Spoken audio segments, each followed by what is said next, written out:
कहते हैं कि झूठ बोलने से सिर्फ नुकसान ही होता है, लेकिन झूठ बोलने से फ़ायदा भी होता है, और वो फ़ायदा जो झूठ बोलता है उसी का होता है। तो आगे वीडियो में बने रहिए, मैं आगे बताऊंगी कि झूठ बोलने से कितना बड़ा फ़ायदा होता है, और जिसे सुन करके आप हैरान रह जाएंगे।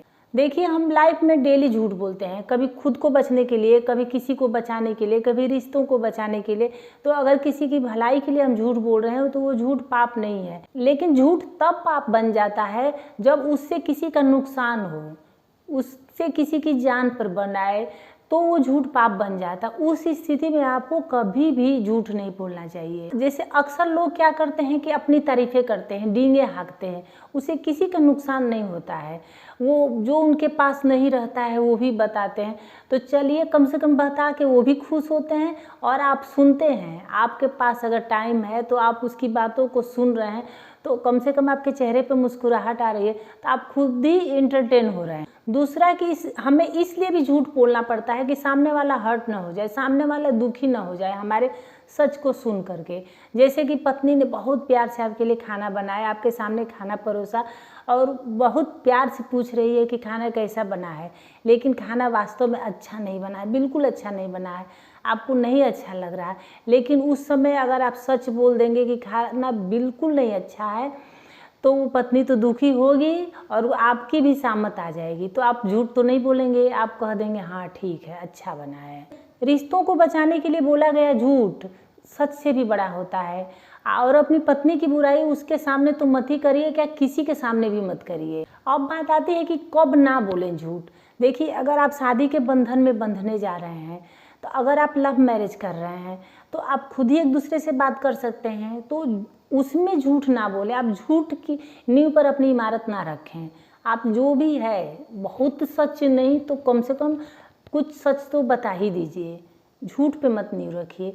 कभी अरेंज मैरिज होती है तो माता पिता, अगर लड़की के पिता हैं तो बढ़ा चढ़ा के, जो लड़की नहीं भी होती है वाले शक्ल सूरत तो दिख ही जाएगी, लड़के वाले देख के ही शादी करेंगे, लेकिन अगर उसके व्यवहार, उसकी पढ़ाई वढ़ाई सब झूठ बोल के शादी कर देते हैं, बाद में क्या होता है, बाद में उससे तलाक भी हो जाता है, उसके साथ उसका रिश्ता नहीं चलता। या लड़के हैं, उसको कोई बीमारी है, कुछ कमी है, तो उसको छुपा के शादी कर देते हैं।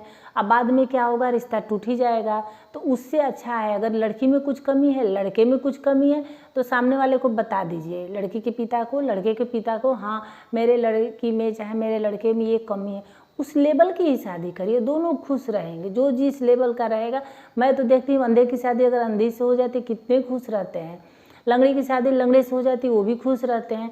तो जो है जैसा है उसी के अनुसार उसकी शादी करिए, झूठ बोल के ना करिए। देखिए, लाइफ में कुछ ऐसा भी सच होता है जिससे सामने वाले का कोई लेना देना नहीं है, ना उसका उससे नुकसान है, ना ही उससे उसका फायदा है, वो सिर्फ आपका सच है। तो आप ना ही झूठ बोलें ना ही सच बोलें। अब सबसे मेन इम्पॉर्टेंट बात कि इससे फ़ायदा क्या है, जो झूठ बोलता है सिर्फ उसी को फ़ायदा होता है। तो देखिए, जो झूठ बोलता है उसकी मेमोरी शॉर्प हो जाती है, वो हमेशा इसी उधेड़-बुन में लगा रहता है कि वो कब किस जगह उसने क्या बोला था, तो वो उसको रिवाइज करते रहता है, उसको याद करते रहता है, और ऐसे करते करते उसकी याददाश्त बहुत अच्छी हो जाती है, वो हर समय उसको माइंड में रिपीट करते रहता है। तो देखिए, है ना कमाल की बात कि झूठ बोलने से उस इंसान को कितना फ़ायदा हुआ। तो अगर वीडियो अच्छी लगी होगी, थोड़ी भी इंटरटेनिंग लगी होगी, तो प्लीज़ लाइक शेयर और सब्सक्राइब कर दीजिएगा। तो फिर मिलते हैं किसी नेक्स्ट वीडियो में किसी नेक्स्ट टॉपिक के साथ, तब तक के लिए धन्यवाद।